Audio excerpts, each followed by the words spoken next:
Welcome back to the Anachroschism. When we left off last time, the party had encountered a fun little girl who may not have actually been a little girl.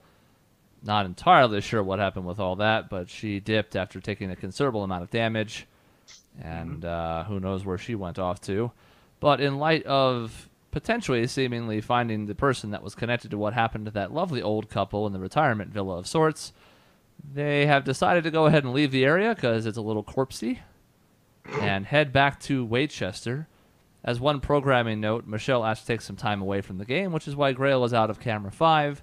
I will be playing the role of Grail for the time being, and I'll do my best to use the southern accent that I was already struggling with when we spent a lot of time on the family's farm. It's going to go great. I reckon. So, as you guys hitch up your wagon, we don't have your wagon. That's right. Excuse me. We have to walk this. Yeah. What are you guys doing to pass the time as you make your walk back to Waychester? That's going to take you probably 4 hours. I'm going to have a long and drawn-out conversation with Grail. I would just do small talk of like, what the fuck did we just do? Who was that? Stuff like that. We don't need to get into it, but that would probably be what I'm talking about. Yeah. And Tessian will just make sure to like double iterate on the fact that like, well, when I was trying to, dispel some of her magic, counter it, the spells were extremely powerful. We were lucky to get out alive there. We've got to make sure that we're careful that, we don't bite off more than we can chew, especially with everything that's going on. I'm sure your father's got a lot of tricks, Isaac. I want him dead or captured or whatever, but, we have to be careful. We can't face everything, not yet. That kind of thing. I like it. Yep. I don't have a lot to say. You'll find that when it comes to my dad, I'm not really saying a whole lot right now. I'm internalizing a lot. Yeah. I'm a little nervous. You look like you have something on your mind, Crash. If I bite off too much, I cannot swallow it. I think I understand that one. Yes, it's like, if you take a whole sandwich, you've got to actually eat the bites. You can't just put the whole thing in your mouth. Like that. That makes sense. Karash, I'm so proud. It's taken 120-something episodes, but we finally got an aphorism that Karash got. Hey, that's not true. Some people have tossed some nautical stuff around, and he got those immediately. That's true. That's fair. But this one involved food, and that's apparently the way to Karash's heart. Also stabbing it, probably. Leaving in the early evening, you had basically finished dinner and then had people out on watch when that all went down. It happened relatively quickly, and you left shortly thereafter, so we're going to be looking at like 10:30 by the time you guys get back to town. Not super late, but certainly even the majority of your journey there walking happens under the dark of night. You guys have a variety of light sources that you can use, so you're not just walking in the pitch black, but we're not going to sweat that too much.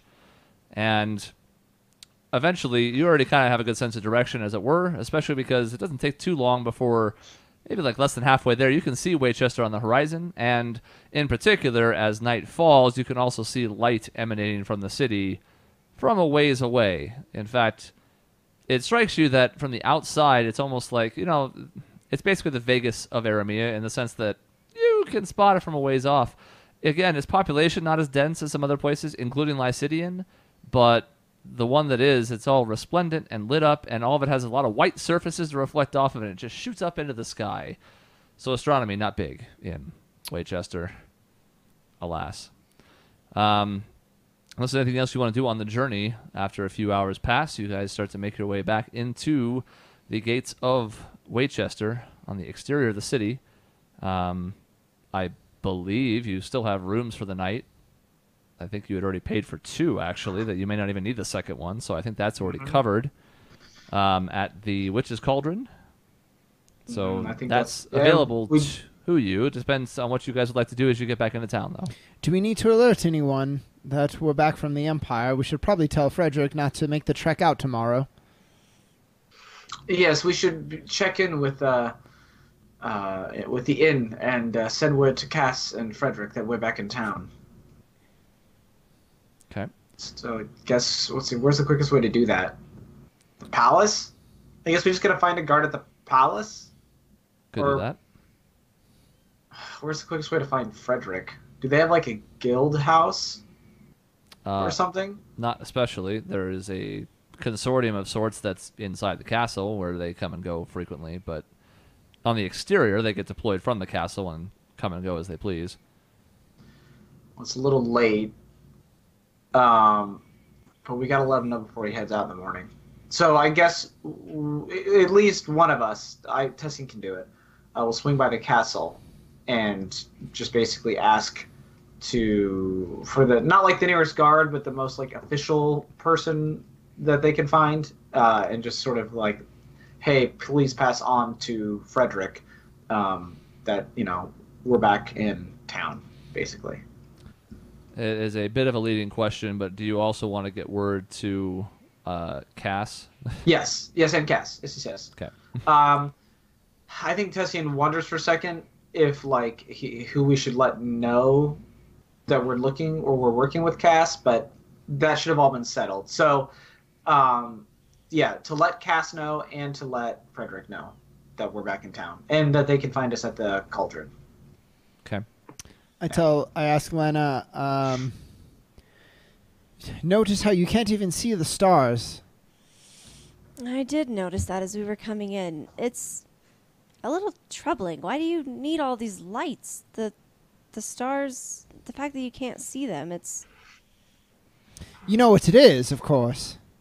And I look to see where Tessian is, and I lower my voice. It's a metaphor for the whole problem with nobles to begin with.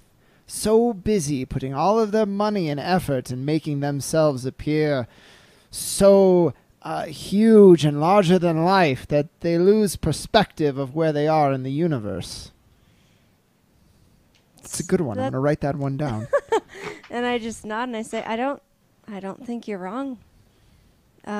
Back home, there isn't really, a class system, so to speak. It's more about being on equal footing. That sounds like a much better way to do it. We should adopt that mentality for the rest of the continent. Can I hear this at all? I know they're trying to be secretive, but I lowered my voice, but not like whisper. So if you're trying to listen, you probably can.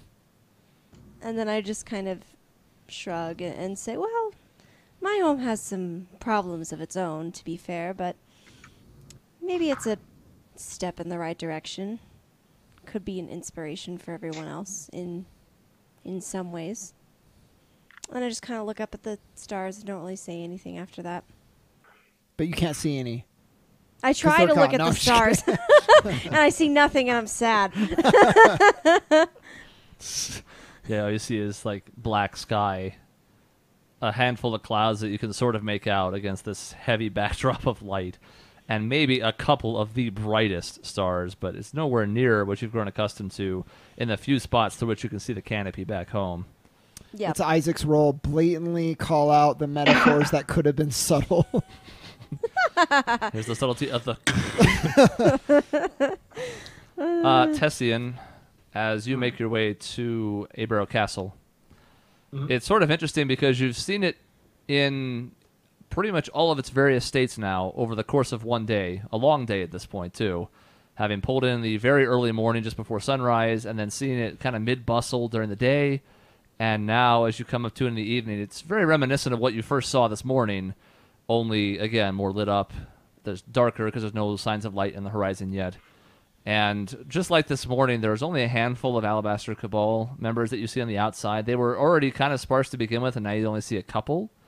Beyond that, you can just see more regular guardsmen sort of patrolling the exterior, especially near that main open gate at the front. But at this point, especially with you in particular, they seem to sort of recognize you. Either word has spread or a handful of them were already there earlier and they've been taking shifts and now have come back. To where you can kind of pass through, not uninhibited, but, you can get at least to the interior area where there was that reception desk and you met Shaw de Harcourt in the morning. You can head back there easily enough. Because if you'd like to, that to me, to follow your recommendation of like a place where you can get word out quickly, that would be the place to go because it's like a command post of sorts. Mm-hmm. That makes sense. That's where Tessian will go. Okay. For the sake of expediency, I suppose, different person there who's not Shaw, but you're able to kind of explain the situation, and upon doing so, the woman sort of gives you this look and says, like an knowing nod, and she says, "It's good that you're back. Rezia asked me to alert her immediately once you returned. I can send word to her if you would like."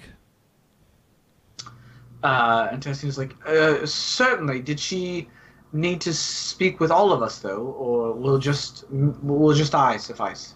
I think she would prefer all of you. It's a bit late, I admit, but it sounded like it was relatively urgent. And you're sure we wouldn't be disrupting her? I can go fetch my comrades and we can return. She says, "I think that would be best, yes, if you don't mind. It's not too far across the city, and at least then we could get this moving." She seemed pretty insistent. Well, very well. I will return shortly. And he'll do just that. He'll walk across the city, he'll head back, and as he looks up at the stars, that are not there, he thinks about that sort of safe feeling you get when you're in a city, and there's that sort of tragedy of not being able to see the stars, but you know that when you can see the stars, it's dark, and it's dangerous, and it's uncivilized, and there's that comfort that the city glow kind of brings to it. So Interesting. Interesting metaphor. I like it. Yeah, I know. It's just out of nowhere. I know. It's just... The title of this episode is "The Stars That Are Not There." Oh. I thought the title of the episode would be "Ham-Fisted Metaphors." I like it. I like that. That's cool. You make your way back to the Witch's Cauldron and can find the rest of your party holed up in their rooms. He'll give a little rat-a-tat on everyone's door. Probably Isaac's first. Yeah, I'll open it. Yeah. There you go. You got a little soundstage now. Isaac, Rezia wishes to speak with us. I assume it's about your father. If you're ready to go, it sounded urgent. They wanted to meet with us tonight. I'm always ready. Let's go. And I'll fetch the others. And he'll head to Lena's room, knock on there. I open the door and I say, "Oh, that was quick." Yes, they wanted to meet with us. Assuming that's all right with you, you're not, in bed already. No. I'm ready, so I just get my few items or whatever, and then I'm ready to go. Very well. I'll fetch Grail and Karash, and I'm not going to knock on Grail's. I'm not. Grail, get the fuck out. Yeah, you don't get to roleplay, Mike. Take that. Yeah. Crash, are you there? Nah. Right. Crash, they've asked to meet with us already. I think they're ready to make their move. We should probably meet with them as soon as possible. They... Rezia and the others. Fine. I'll get up and go. And Tessian will fetch Grail. Okay. She is sort of absent-mindedly plucking at the banjo, but sensing the urgency of it, says it sounds important, and is quickly ready to go with the rest of you. Okay. So, party gathered. You make your way back to Abarrow Castle, approaching maybe 11 o'clock now. Late, again, but certainly not some kind of ungodly hour. There are a couple things you notice as you make your way back through. One is when you get back to that command post of sorts inside the foyer. Rezia is there. Okay. Waiting for you. Cass is alongside of her. They're both there. They're standing on the side of the room to the right, essentially, in the direction of that room that you've now been led to on 2 occasions, at least some of you. And the difference that you notice here is there is a guard posted on the outside of the door into that hallway that leads towards that room, who seems to just be standing at attention, doesn't really make any moves towards you or look your way whatsoever when you enter. And Resi kind of looks you over and she says, "Very good. My apologies for bringing you over this late, but we feel time is of the essence, so if you would be so kind as to accompany us." And she kind of makes a gesture towards the door. You can see she's kind of like not talking about certain things. Yep. She gestures certainly. down the hallway. Cass kind of gives you a knowing nod, Tessian. The other thing you can notice specifically, Tessian, is while that playful banter was there in the beginning, this is a all business Cass. Oh no! Oh boy. She has kind of a serious countenance, and while there's this kind of like slight smile when she sees you, just because of the rapport you've built up over the years. There is no time for any of like the middle name shenanigans or anything else that goes on here. It is all just like, okay, it's time to do a thing. Yep. And Tessian doesn't even, he won't question that. He agrees. This is some serious business. So the two of them lead you inside the hallway. There is another guard posted on the other side of the same door. And once again, just standing at attention, keeping an eye on things in this direction as well. As you kind of move down this hallway that curves ever so slightly as you walk around it, kind of just on the exterior of this ring of Abarrow Castle, you make your way back to the now familiar sequestered room of sorts. And Cass is now holding the door open for the group, gesturing for you to come inside. And assuming the group does so. Tessian does. Oh yeah. Yeah. No, I go in. solemnly following. She Yep. closes the door behind you, locking you all in, and you're all dead. Oh, Yeah. Well, there Yeah. it is. You know, on the one hand, that's terrible storytelling. On the other hand, that's basically what Choose Your Own Adventure did. Yes. Like, oh, I think I want to do this thing. You died. I'll go It back. paid to become real good at holding pages with both hands. It sure yep, did. yeah. You Exactly. betcha. Yeah, you got 10 fingers for a reason. They just you to go inside. Same room. Same basic accommodations, table, chairs, nothing else to it. You feel that same nothingness of sorts, especially the magic users among you, which I guess is technically everybody in some respect or another. Isaac, you don't really feel anything super different, but you do notice your guns, the runes are deactivated when you're in the room. So you guys walk inside, the familiar kind of like just a slightly off feeling. Rezia kind of looks down the hallway in both directions and then closes the door behind her. She says, "My thanks again. I took a couple extra steps tonight. I have guards posted just to keep anyone from even coming in the hallway, which I hope will prevent anyone from asking questions as to why you're here again, though I do think this should be the last time until this has been settled one way or the other. I think it's going to call too much attention if we continue to do this too much more." So why are we here again? Well, you asked to be potentially involved in the plan. The Empress has a plan. Now it's just a question of what role you would like to play, if any, and what approach you think might be best. And she even sits down at this point. The last time she was addressing the group, she was sort of making short paces on one of the short sides of the table. At this point, she sits down because she seems like she has a lot to unload.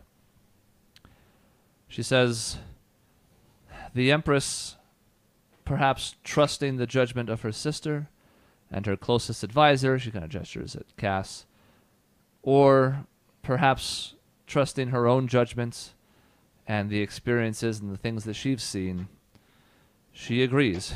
She thinks we should make a move on Faustridon. Now, from what you told us before, he's expected back tomorrow. And as such, if we're going to be there before he gets there, we have to move quickly.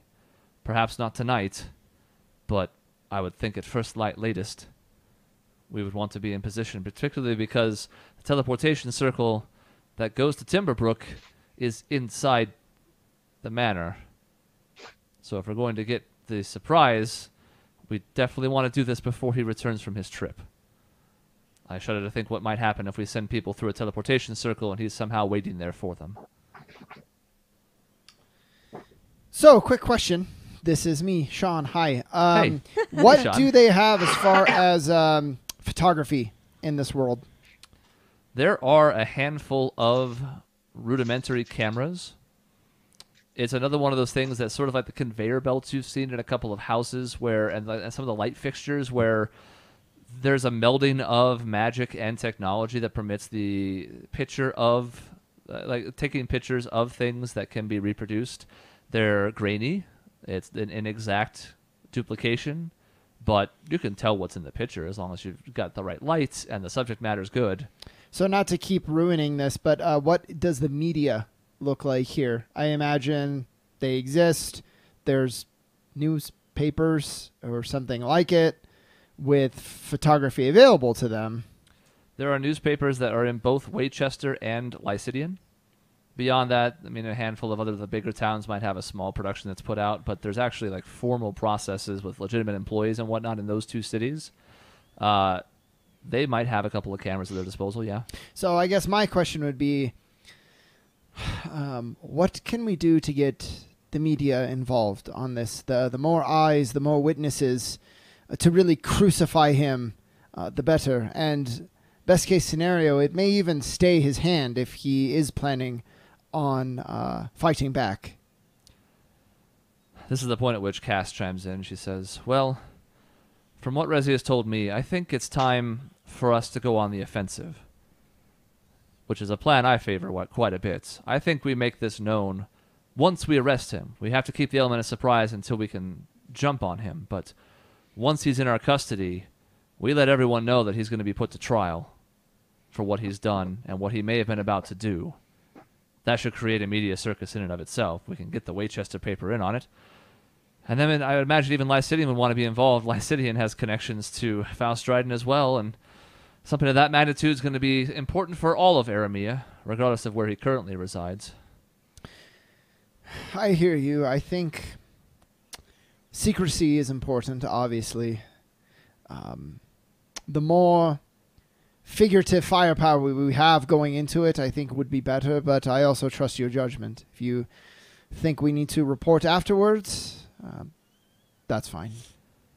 Rezia kind of chimes in. She says, well, it's the same reason we're loath to have this conversation elsewhere. The Empress would actually like to meet with you, but doing so now risks all sorts of potential unseen consequences, and we have a select few Alabaster Cabal members that we're going to send to take care of this.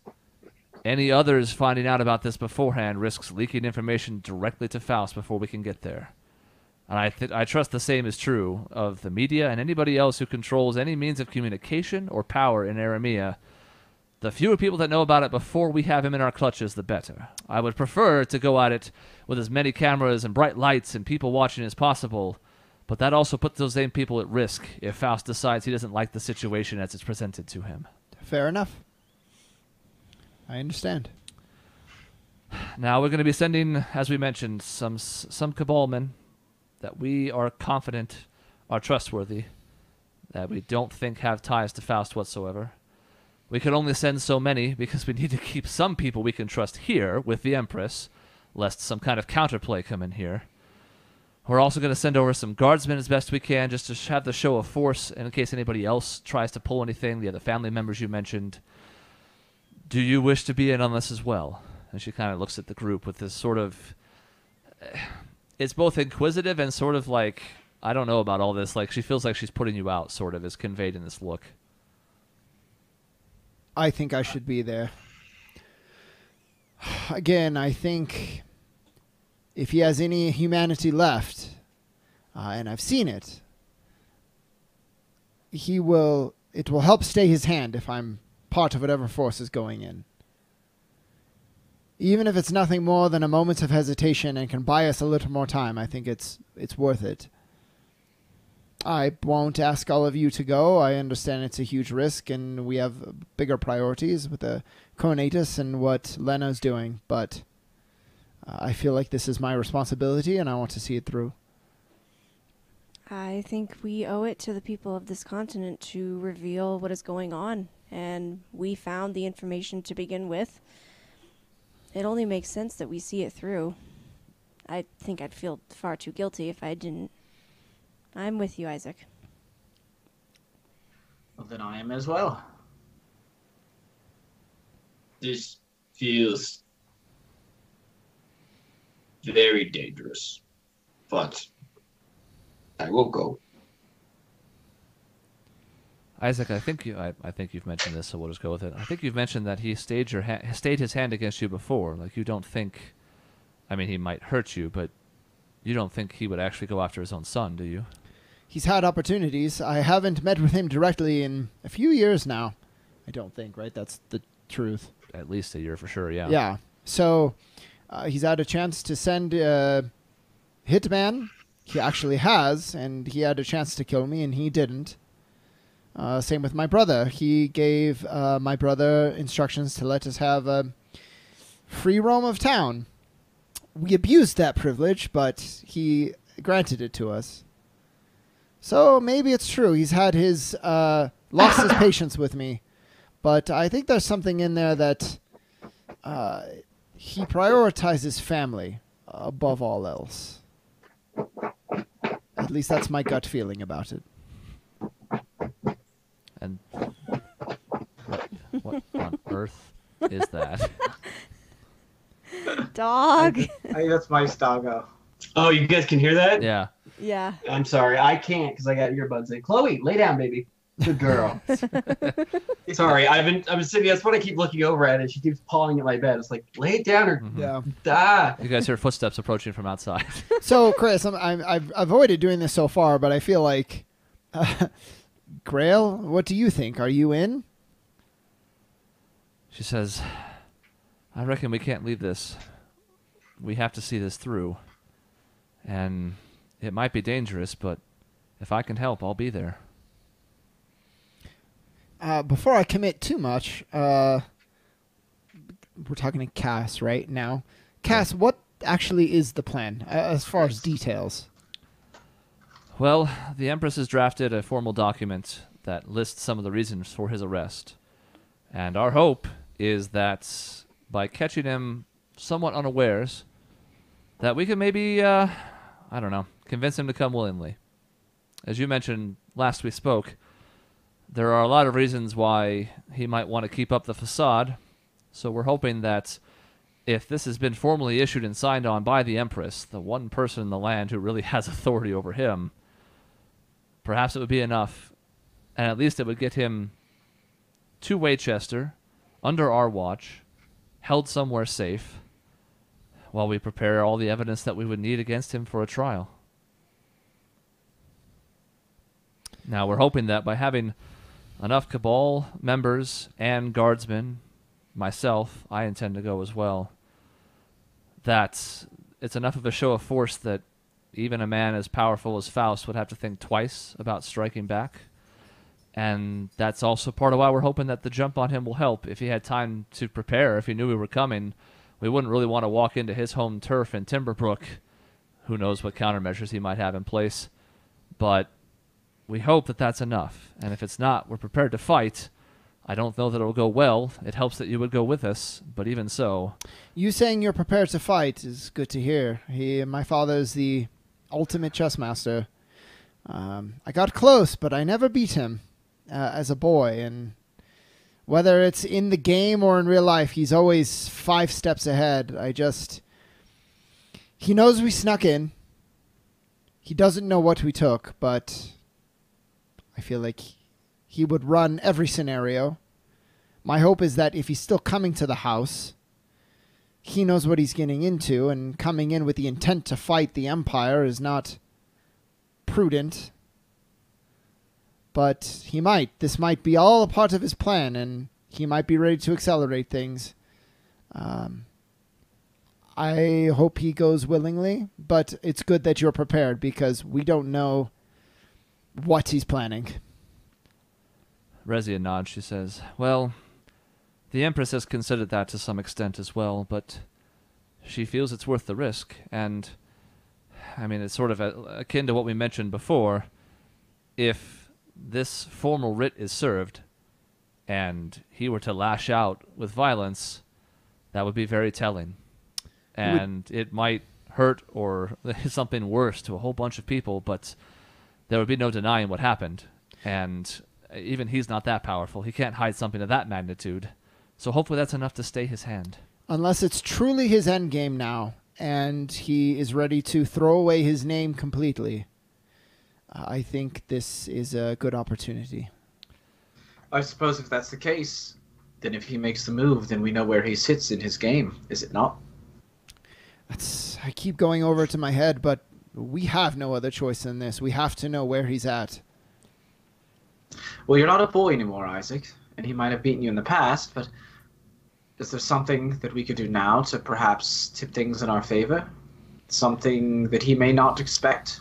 A way that we could assist Cass and the others that none of us are thinking of? That's what I've tried for, and I'll keep thinking. The fact that we found that blueprint, I don't think he was expecting that. Now that I'm sure my brother has reported that we've been to the house, he's had to make some adjustments on the fly. But that was an example of us being a step ahead for once. The fact that we're going to be on the assault force, I think maybe he was not expecting that either. Could we leverage that at all?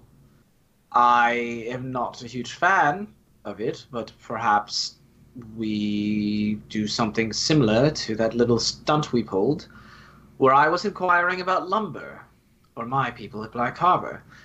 Perhaps Black Harbor could be interested in a number of potential weapons that I have recently learned exist. Do you think your father would fall for something like that? Could be. And maybe if it was in a vacuum, perhaps. But he's very cunning. And knowing that we snuck into the house only to then have a member of the Conatus stop by for a business dealing, I think he would put two and two together. Well, there's nothing to say that I don't just betray you all. After all, who's to say that he's not the right side in this battle? A weapon like that, if it were completed.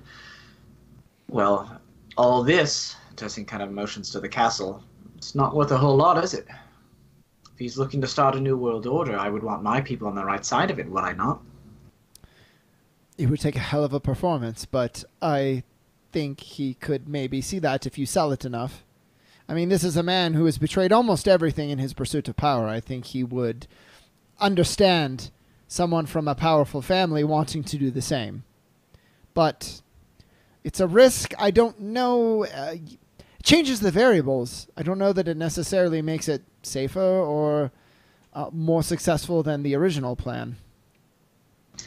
Well, Cass, I'll at least offer it. I don't know if it would help you at all to have a distraction to draw him out someplace, or if you'd rather just serve it up and see what happens. But I'd be willing to play the part if need be. Well, do you know how he's going to return to the city? Tessin looks to Isaac. How does he usually return? I know this, right? Because we know how he left, and we had like his itinerary. That's how we knew he was going to be gone, or someone told us or something. My butler. Lorraine de Grey's men found out that he was going to be gone for a few days, but did not know where he had gone. So, you know, your father would both travel by train and by his teleportation circle, but this particular trip you don't know. So the fact my sister's with him. Yes. I will say, historically speaking, when he's traveling with other members of the family, would he use a teleportation circle or would he use traditional means? It depends on what he's up to. Okay. Truthfully. If it is traveling with family to do the above ground appearances, you know, the meet and greets and the formal occasions and whatnot, probably by train. If it's for whatever else he's got cooking on the side, probably teleportation circle. But the purpose of this trip is an unknown right now. I think we have to assume he's coming back by train. If he's coming back by teleportation circle, I feel like my brother has already got word to him, and we've probably missed our window anyway. I think we can only assume he's coming by train for any of this to work. To Tessian's plan, I like it in theory, but I think I need to be visible and there as quickly as possible. Just so he knows that hopefully a son that he still cares about the well-being of is present, and he doesn't nuke the whole damn place. And Cass Very kinda, well then. Cass kind of looks at you, Tessie, and she says, I don't know.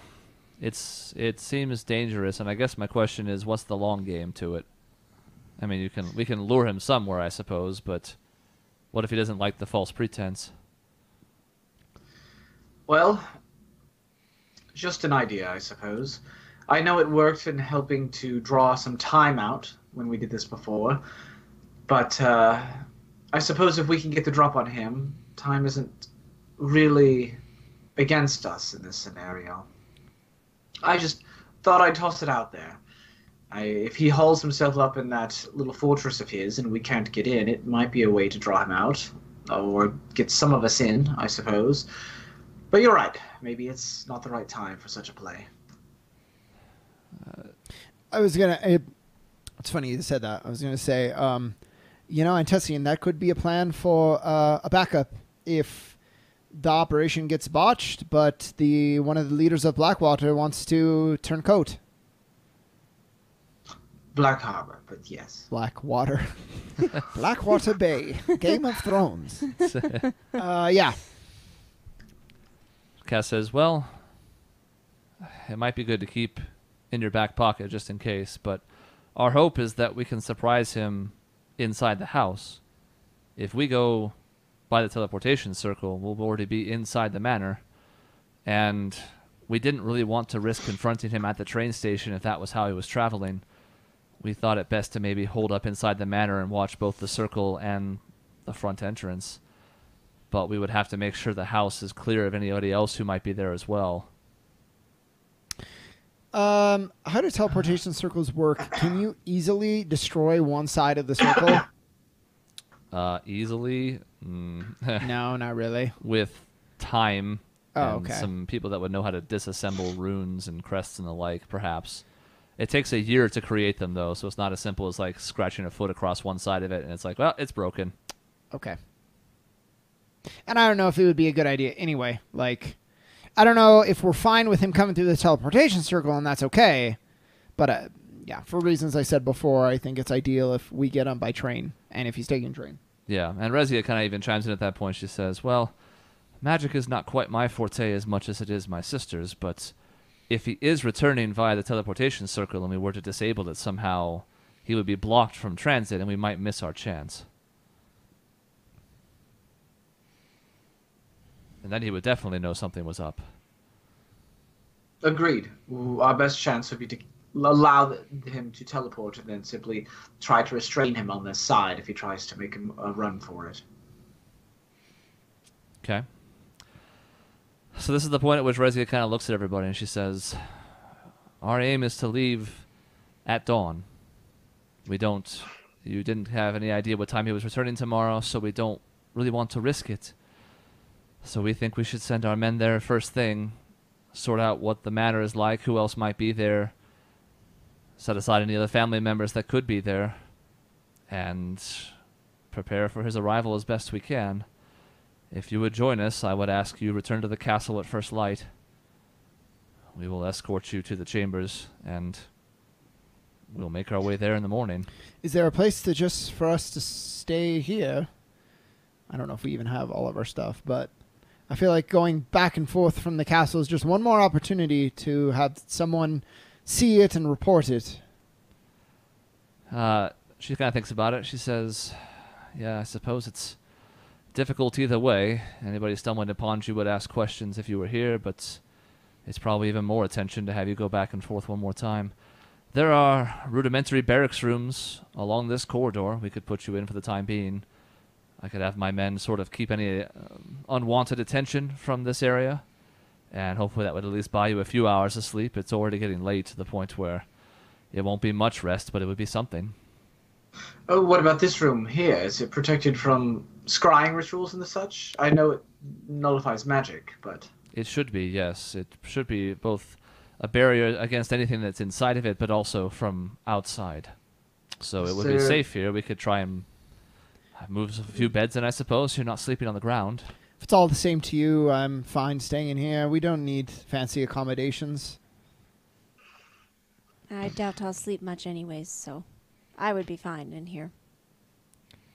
And it would be one more barrier to help prevent him from finding out where Isaac is and what he's up to, given that he may find out that something has been taken. So it might be a very necessary precaution to keep our surprise.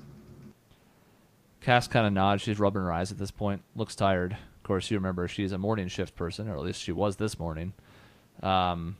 She says, well, let me drag a few beds in here real quick, and it'll do for the night. And I suppose if anybody does happen to come this way, we can make up some story about prisoners and keep them out, and we'll deal with whatever fallout from that there might be tomorrow, when there may be far bigger issues anyways.